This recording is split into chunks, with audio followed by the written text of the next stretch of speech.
एक डब्बा मिठाई रिजल्ट के बाद उसके घर भी भिजवानी है। एक डब्बा मिठाई रिजल्ट के बाद उसके घर भी भिजवानी है। कभी हम उसके थे, आज दुनिया हमारी दीवानी है। हेलो दोस्तों, welcome back to my channel PCM classes में आपका स्वागत है। तो जैसा कि आप लोग जानते हैं कि प्रेजेंट टाइम में आपका जो लेसन चल रहा है वो चल रहा है विलेन, और विलेन का मोललता का आज हम पार्ट 2 लेके आए हैं। इससे पहले पार्ट 1 बताए हैं, अगर आपने नहीं देखा है तो प्लेलिस्ट में या तो ऊपर आई बटन आ रहा होगा, आप वहाँ से जाकर देख सकते हैं। तो चलो शुरू करते हैं। तो आपका जो पहला प्रश्न है, लिखा है कि भारा अनुसार 20% पोटेशियम कार्बोनेट विलयन की मोललता की गणना कीजिए। तो सवाल में आपका क्या दिया है? सवाल में आपका दिया है पोटेशियम कार्बोनेट। अगर सवाल परसेंट का रहेगा तो आपको क्या करना है, तो लिखेंगे विलय का भार। सबसे पहले विलय का भार, तो विलय का भार कितना दिया है, तो ये आपका दिया 20% का मतलब हो गया 20 ग्राम। ठीक है। अब यहाँ पर पोटेशियम कार्बोनेट, तो फार्मूला हो जाएगा KNO3 का अणु भार हम निकाल लेते हैं। अणु भार, तो K आपका कितना होता है, 39 होता है, N आपका 14 होता है, O आपका 16 होता है, तो 3 गुणे 16 हो जाएगा। सबको जोड़ लेंगे तो ये हो जाएगा आपका 39 प्लस में 14 और प्लस में आपका हो जाएगा 16 3 48। जोड़ेंगे तो 8 4 12, 12 में 9 जोड़ेंगे तो 21 के 1 हासिल आई 2, 4 1 5 3 8 में 1 जोड़ देंगे तो 9 हो जाएगा।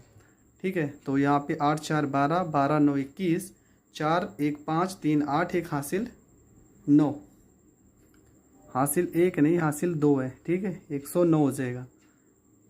अब ये हमारा आ गया अणु भार। अब निकालते हैं फार्मूला। तो फार्मूला क्या होता है, छोटा m बराबर विलय का भार, विलय का भार बटे में आपका क्या होता है, बटे में आपका होता है अणु भार, और बटे में यहाँ पे आपका होता है विलायक का भार, विलायक का भार। ये होता है फार्मूला। अब हम सवाल को करेंगे, विलायक का भार किस में होना चाहिए, तो ये आपका किलोग्राम में होना चाहिए। हमारे पास विलय का भार कितना था, 20 ग्राम। अब जब भी परसेंट का सवाल आएगा आपको क्या क्या पता होना चाहिए। हर एक चीज़ कितना होता है, हर एक चीज़ होता है आपका 100%। अगर इसमें 20 ग्राम आपका विलय है तो बचा हुआ 80 ग्राम आपका विलायक ही तो होगा। इतना तो आपको पता है। अगर 100 ग्राम में 20 ग्राम आपका विलय है तो 80 ग्राम जो बचा हुआ है वो आपका विलायक होगा। बस वही। तो विलायक का भार हम बता दे रहे कितना होगा। विलायक का भार आपका जो होगा वो होगा 80 ग्राम। तो यहाँ हो जाएगा छोटा m बराबर विलय का भार रखेंगे 20, अणु भार रखेंगे 101, और अणु भार आपका हो गया 101, विलायक का भार आ जाएगा 80, और इसे 1000 से करेंगे भाग, क्योंकि हमें इसे किलोग्राम में चेंज करना है। तो यहाँ पे काटेंगे, ये हो जाएगा 20, 1000 चला जाएगा ऊपर, बटे में हो जाएगा आपका 101, गुणे में हो जाएगा आपका 80।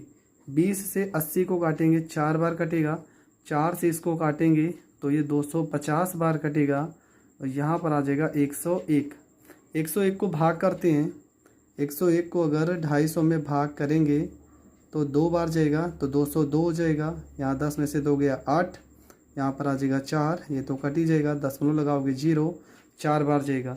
मतलब लगभग आपका 2.4 मोल प्रति किलोग्राम। ठीक है, ये आपका करेक्ट आंसर हो जाएगा। आई होप आपको ये प्रश्न भी बहुत अच्छे से समझ में आया होगा। चलो बढ़ते हैं अगले क्वेश्चन की ओर, और अगला क्वेश्चन बहुत ही ज़्यादा इम्पॉर्टेंट है। तो चलो इस प्रश्न में हर एक चीज़ को बहुत अच्छे से समझते हैं। क्वेश्चन में लिखा है कि H2SO4 का एक नमूना 94% W/V है और इसका घनत्व 1.84 ग्राम प्रति मिलीलीटर है, तो विलयन की मोललता ज्ञात कीजिए। तो सबसे पहले विलय का भार आपका पता होना चाहिए। विलय का भार, तो विलय का भार ये अगर 94 ग्राम है तो विलय कितना होगा, 6% होगा। और विलायक आपका कितना दे दिया है, विलायक का भार आपका दिया है 94 ग्राम। कितना दे दिया है, 94 ग्राम दे दिया है। अब आते हैं फार्मूले में, घनत्व का वैल्यू कितना दिया है, तो घनत्व का वैल्यू आपका दिया है 1.84 ग्राम प्रति मिलीलीटर। तो फार्मूला होता है घनत्व बराबर द्रव्यमान बटे में हो जाएगा आयतन। घनत्व बराबर फार्मूला होगा द्रव्यमान बटे में आयतन। तो यहाँ पे घनत्व का मान कितना दिया, 1.84 बराबर द्रव्यमान कितना दिया है। ठीक है, हमें निकालना है आयतन, जबकि द्रव्यमान कितना दिया है, तो द्रव्यमान आपका जो दिया है वो दिया है।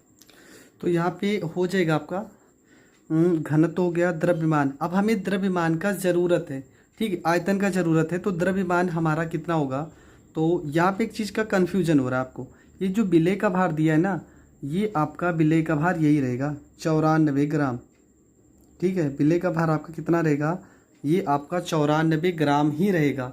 जब परसेंट की बात कहेगा तो जो आयतन आपका हो जाएगा वो हो जाएगा आपका 100 मिलीलीटर।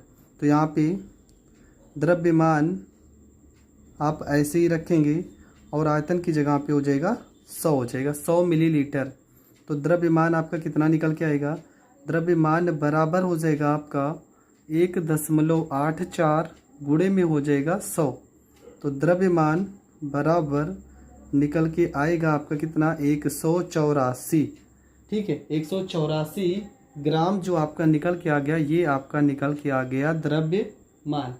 अब हमारे पास क्या बचा हुआ है, हमें निकालना है विलायक की मात्रा।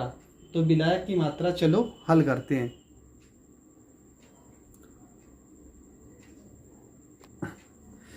तो हम निकाल लेंगे यहाँ पे विलायक का भार।